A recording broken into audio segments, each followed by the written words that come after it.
Assalamualaikum warahmatullahi wabarakatuh. Hamdan wa syukran lillah, salawatullahi salamu ala rasulillahi Muhammad sallallahu alaihi wasallam. Amma ba'd, fa ya ayyuhal muslimun ittaqullah wa la tamutunna illa wa antum muslimun. Kaum muslimin wal muslimat rahimakumullah. Puji syukur kita aturkan kepada Allah Subhanahu wa ta'ala. Nikmatnya Allah tak mungkin mampu untuk kita hitung jumlahnya. Tetapi kadang-kadang kita ini terus merasa kurang, padahal semuanya sudah diatur dan diukur oleh Allah. Tapi memang hati manusia ini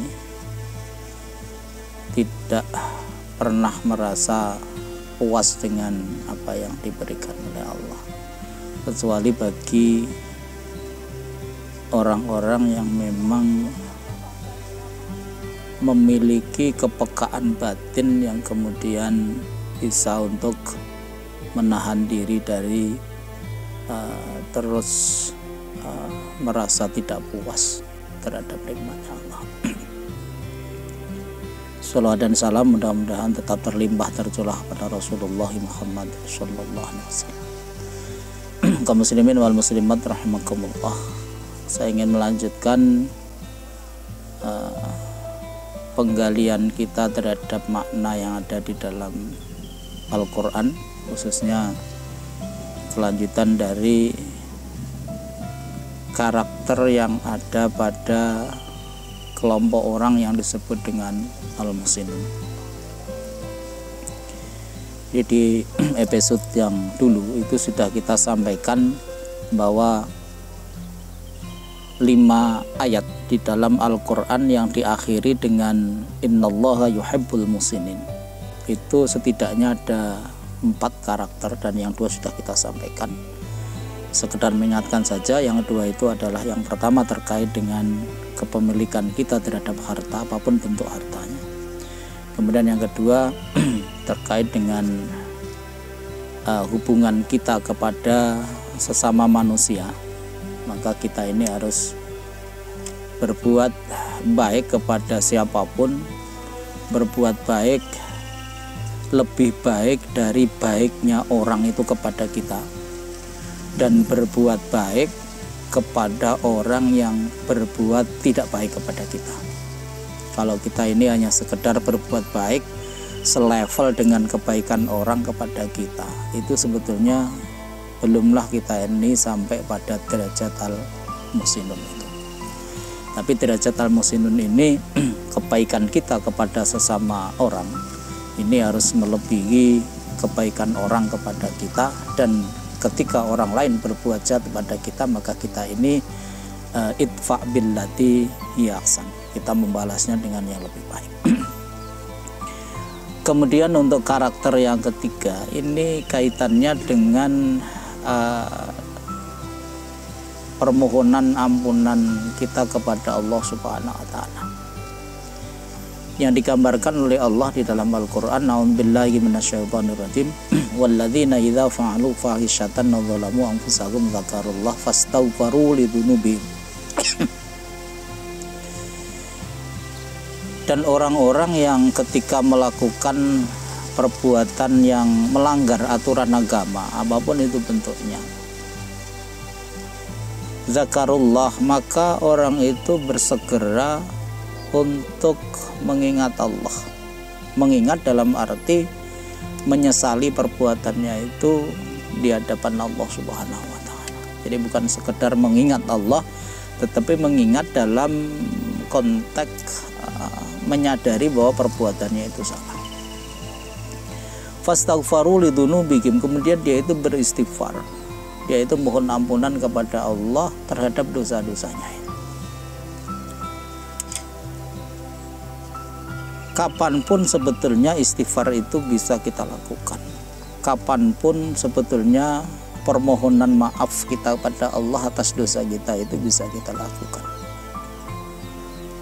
tetapi bersegera, ya, bersegera memohon ampunan kepada Allah tatkala kita ini baru saja melakukan kesalahan. Ini menjadi karakter orang yang muhsinin.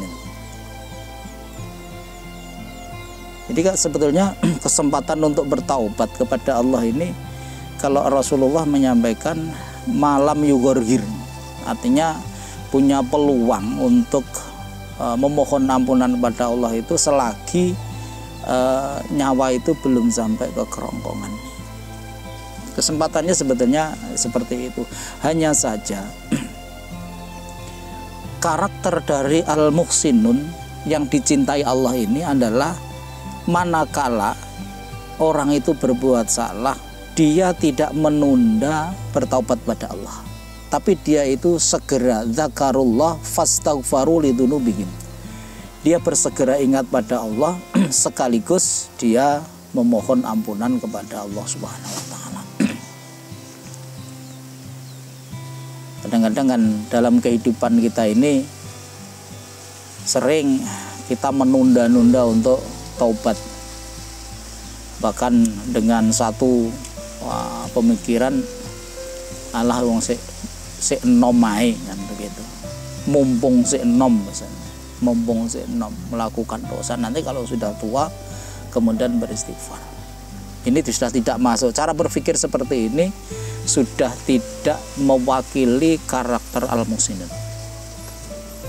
Jadi monggo siapapun di antara kita itu yakin berdasarkan informasi dari Al-Quran dan As-Sunnah tidak ada yang tidak pernah melakukan kesalahan. Maka bersegeralah ingat kepada Allah dan bersegera untuk memohon ampunan kepada Allah. Maka bahasa yang dipakai oleh Al-Quran itu ketika memberikan arahan kita bagi orang yang melakukan kesalahan, itu bahasa yang digunakan Al-Quran itu wasari'u ila maghfiratim mir rabbikum. Bersegeralah. Bersegera itu artinya jangan menunda. Jadi ketika terjadi kekhilafan kemudian kita melakukan kesalahan, sari'u ila maghfiratim mir rabbikum, bersegeralah kamu itu untuk mendapatkan ampunan dari Tuhan. Kemudian karakter yang berikutnya yang ada pada diri al-muhsinun itu adalah walam yusirru ala ma fa'alu wa hum ya'lamun. Orang yang al-muhsinun itu manakala dia itu sudah menyadari dirinya itu melakukan kesalahan, kemudian dia bersegera bertaubat, walam yusirru ala ma fa'alu wa hum ya'lamun, maka dia menghentikan dirinya, tidak mengulangi kesalahan itu walaupun mungkin dalam bentuk yang lain. Jadi istilah ngaji mumpung ada kesempatan ini bukan karakter al-muhsinun. Jadi mumpung ada kesempatan dan mumpung masih muda kita melakukan kesalahan, nanti kalau sudah tua kemudian kita bertobat, ini bukan karakter al-muhsinun. Jadi karakternya itu lam yusirru ala ma fa'alu. Dia itu tidak mengulang terhadap apa yang sudah dilakukan dalam bentuk sebuah kesalahan. Baik kesalahan karena kekhilafan atau kesalahan karena kelupaan dan sebagainya. Ingat kaum muslimin dan muslimat, walaupun pada dasarnya orang yang melakukan kesalahan karena al-khata' wan nisyan, karena lupa dan juga karena salah, itu terlepas dari beban hukum, artinya tidak bersalah.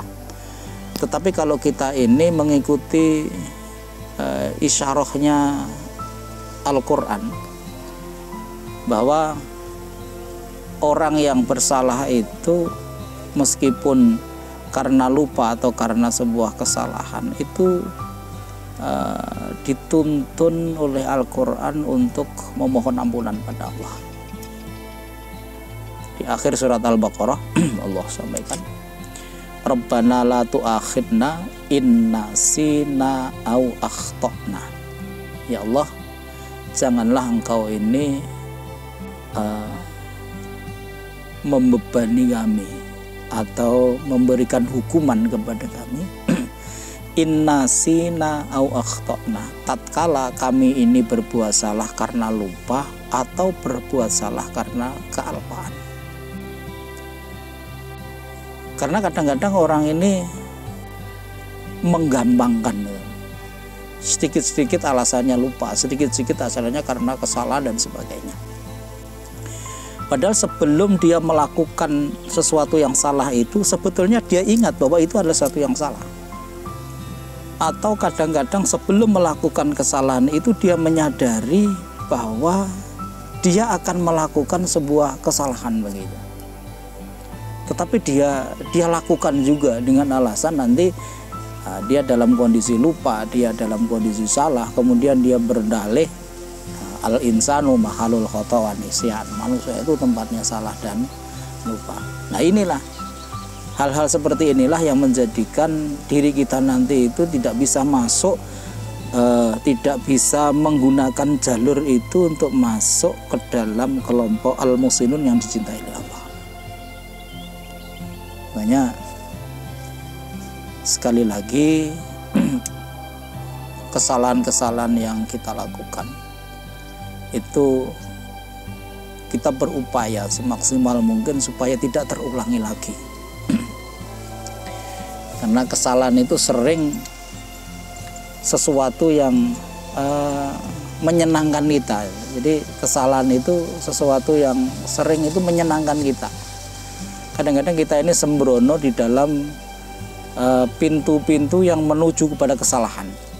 Jadi kita ini kadang-kadang bahasa Jawa ini ongak-ongak di pintu yang sebetulnya pintu itu menuju kesalahan. Ya, kita ini sembrono. Nah, ini kita ini sebenarnya diingatkan oleh Allah di dalam Al-Quran terhadap bentuk-bentuk kesalahan. Itu perintahnya itu sebetulnya bukan jangan kamu lakukan, tapi redaksi yang ada dalam Al-Quran itu fajtanibuh, jauhilah. Jadi semua pintu yang menuju kepada sesuatu yang tidak benar itu jauhilah. Bukan sekedar jangan kamu lakukan, tapi jauhilah. Ini mengandung makna bahwa kita ini diperintahkan oleh Allah untuk sangat berhati-hati terhadap kesalahan. Sangat berhati-hati terhadap segala sesuatu jalur yang itu nanti mengantarkan kita ini pada posisi kita melakukan sebuah tindakan yang salah. Ini memang butuh perenungan dan butuh penyadaran. Bukan berarti saya lebih baik, ini betul, tapi karena ini pesannya Al-Quran perlu kita sampaikan kepada semuanya, ya termasuk kepada diri saya sendiri, dengan harapan diri kita semuanya nanti terjaga dari berbagai macam kesalahan. Mudah-mudahan Allah Subhanahu wa Ta'ala senantiasa memberikan tambahan hidayah dan taufik kepada kita, sehingga di dalam kehidupan ini kita betul-betul terbimbing oleh Allah Subhanahu wa Ta'ala. Insya Allah kalau kita ini dalam bimbingan Allah, maka kita tidak akan tersesat untuk selamanya. Ada kekurangan, mohon maaf. Nasrun minallah wa fathun qarib wa basyiril mu'minin. Assalamualaikum warahmatullahi wabarakatuh.